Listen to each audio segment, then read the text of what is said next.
como Richard Sennett, hablan del nuevo capitalismo, ¿no? Y me parece interesante relacionarlo con el tema de la voluntad de imaginación, de debatirlo, de relacionarlo y de contrastarlo también. Decíamos que Arthur Schopenhauer cree que la realidad es creada por el acto del deseo.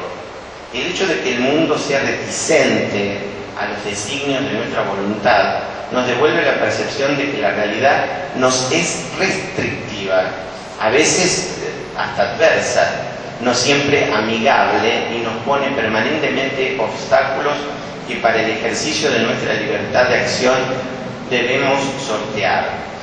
El ejercicio sin restricciones de nuestra libertad de acción se da cuando la imaginación, acá vuelve la imaginación, ¿no? La voluntad de imaginación. La imaginación, nuestros deseos y la capacidad de acción están alineados o pretenden alinearse. Es decir, cuando nuestra imaginación no excede nuestros deseos y en el cual tenemos que mover los términos de la fórmula del álgebra social, desacelerar por el lado de los deseos y por el lado de la imaginación, o bien acelerar la capacidad de actuar. Establecido el equilibrio, nuevamente, la liberación deviene en un concepto vacío. Justamente de eso se había dado cuenta Marcuse a mediados del 70, que la humanidad había alcanzado, supone esta hipótesis, un máximo de libertades y que la masa no estaba ya dispuesta a acompañar un proceso de emancipación social. Esto lo rescata Bauman en La modernidad líquida. Pero cuidado, cuando de libertad se trata, hay que hablar de libertad objetiva o tratar de hablar de libertad objetiva y libertad subjetiva. Y esto no sería tan importante si no tuviese algunas consecuencias políticas o más bien interrogantes políticos. ¿Están preparadas las masas para un proceso de liberación? Se preguntan, nos pregunta un Bauman o un Richard Sennett. ¿Están preparadas, me pregunto yo, para el actuar, para el salto tigral, para la voluntad de imaginación? ¿Están convencidas que al final del camino encontrarán mayor felicidad? ¿O bien no sospecharán que antes que dichas encontrarán desdichas? Una breve visión al fondo del prisma, del pentaedro, nos lleva a ver algunas experiencias del siglo XX. Y me parece interesante, o por lo menos de una luminosa pertinencia, traer a colación a Emile Durkheim. El individuo se somete a la sociedad y esta sumisión es la condición de su liberación. Para el hombre la liberación consiste en liberarse de las fuerzas físicas ciegas e irracionales. Durkheim. Erich Fromm, ¿no? Con todo su discurso freudiano. Recordemos que el corazón del hombre, como diría Pierre Faberdy, el corazón que gira, que me parece una metáfora espléndida, ¿no? Para recuperar el corazón que gira, literaria y socialmente. Cuando cada individuo debe dar un paso al frente y probar su suerte, cuando debe nadar o hundirse, comienza la búsqueda compulsiva de certeza, la desesperada búsqueda de soluciones capaces de eliminar la conciencia de la duda y de todo aquello que prometa asumir la responsabilidad de la certeza. Entonces es bienvenido. Imaginar, ¿no? Y quedémonos en el infinitivo, imaginar una vida de impulsos momentáneos, de acciones a corto plazo, carente de rutinas sostenibles, una vida sin hábitos, es imaginar justamente una existencia insensata. Por eso yo creo que la voluntad de imaginación abre las puertas, como decía Gabriela Mistral, de los gestos humanos, de los gestos del corazón que gira de Pierre Faberdy. Por un lado, Guattari o Deleuze consideran que ya no creemos en el mito de la existencia de fragmentos que, como pedazos de una antigua estatua, esperan que la última fiel pieza faltante sea descubierta para así ser pegados, creando una unidad exactamente igual, por lo menos análoga a la unidad original. Ya no creemos que alguna vez haya existido una totalidad primordial, como tampoco que una totalidad final nos espere en el futuro. Cuando Bauman habla de lo líquido y lo retoma Sennett, estamos ciertamente hablando de la concepción de futuro o la de futuridad, como de la que hablaba Macedonio Fernández, por ejemplo, en el cuento cuyo personaje es Cosimo Smith, Cirugía psíquica de extirpación, que se le deja un sentido de futuridad. Eso ha desaparecido. La concepción de progreso decimonónica ha desaparecido. Nadamos en un mundo de incertezas, en un mundo líquido, en un mundo de caída de megarrelatos, en un mundo de traiciones permanentes, en un mundo donde el discurso del psicoanálisis es como casi avant-garde. Borges en el año 37 hablaba de las charlatanerías del psicoanálisis, ¿no? Y eso pudo haber sido leído hace 20 años como una boutade y ahora no. Alain Touraine, que precisamente se opone a toda la vertiente y se opuso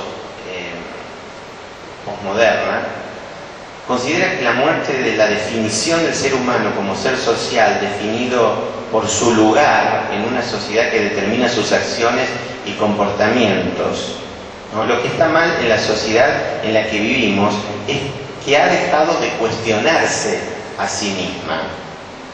En esta línea está Cornelius Castoriadis, esta falta de cuestionamiento, ¿no? Que de pronto hay una legitimación constante en los mass media de la muerte, de los asesinatos, de los secuestros.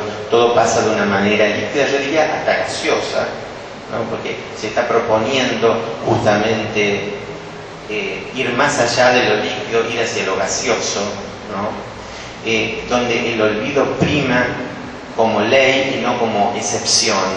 Es lo que alude Castoriadis, ¿no?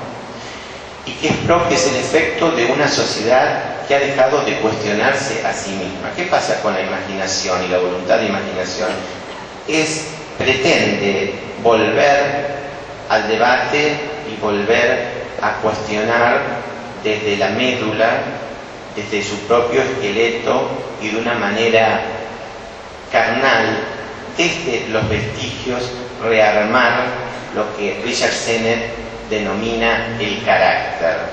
Y voy a explicarlo. El carácter no en el sentido que tradicionalmente pudo haberle dado un William James o siquiera un Freud, sino el carácter como prototipo de los proyectos a largo plazo. El carácter está estrechamente vinculado a los proyectos de largo plazo perdidos en esta llamada segunda modernidad o modernidad líquida. La segunda cara del pentaedro tiene que ver con el proceso de la individualización y de qué pasa con la identidad del hombre. ¿En qué difiere la modernidad temprana de esta modernidad que nos toca vivir? Porque podemos considerar que estamos aún en la modernidad, o por lo menos estamos, entre comillas, disfrutando, entre comillas lo digo con la mayor ironía, de la caída de elementos que fueron consustanciales al capitalismo socialmente hablando. Hay dos diferencias fundamentales que nos invitan a reflexionar sobre sus consecuencias y que tienen que ver con la construcción de nuestra identidad, la nueva construcción de la identidad. Primero, la lenta pero irreversible, por lo que vemos, decadencia de la ilusión moderna temprana de que el camino que estamos recorriendo tiene un final. Y segunda, la desregulación y la privatización de las tareas y responsabilidades de la modernización y del progreso. Sin duda, en el fondo del prisma, esta otra cara del pentaedro, se nos revela la profundización del proceso creciente de individualización social. Creo que nunca en la historia del hombre hemos asistido a la indolencia y a la exposición y ocultamiento de la muerte como en estos últimos 20 años. Antes la muerte pasaba por la esquina de tu casa. Yo he llegado a ver a los 5 años, creo que eran las últimas carrozas, me acuerdo una blanca, ¿no? La última carroza fúnebre, ¿no? Y era habitual ver la muerte, ¿no? La muerte se oculta cada vez más. La muerte es una mala palabra, o es una de las malas palabras de la sociedad líquida o de esta segunda modernidad. Quizá entonces no tendrán eternamente razón Aldous Huxley con el Fresh New World, un mundo feliz, ni siquiera la utopía de George Orwell, 1984, que la leí en 1984, tenía 20 años, y la leí de una manera harto diferente a como la puedo leer ahora con la ucronía. Compartían el presagio de un mundo estrechamente controlado, en el que la libertad individual estaba hecha añicos, un mundo dividido en manipuladores y manipulados, ¿no? De la manera más maniqueísta, planificadores y cumplidores de planes, un mundo en el que otra alternativa que no estuviese centralmente planificada resultaba, por supuesto, inimaginable.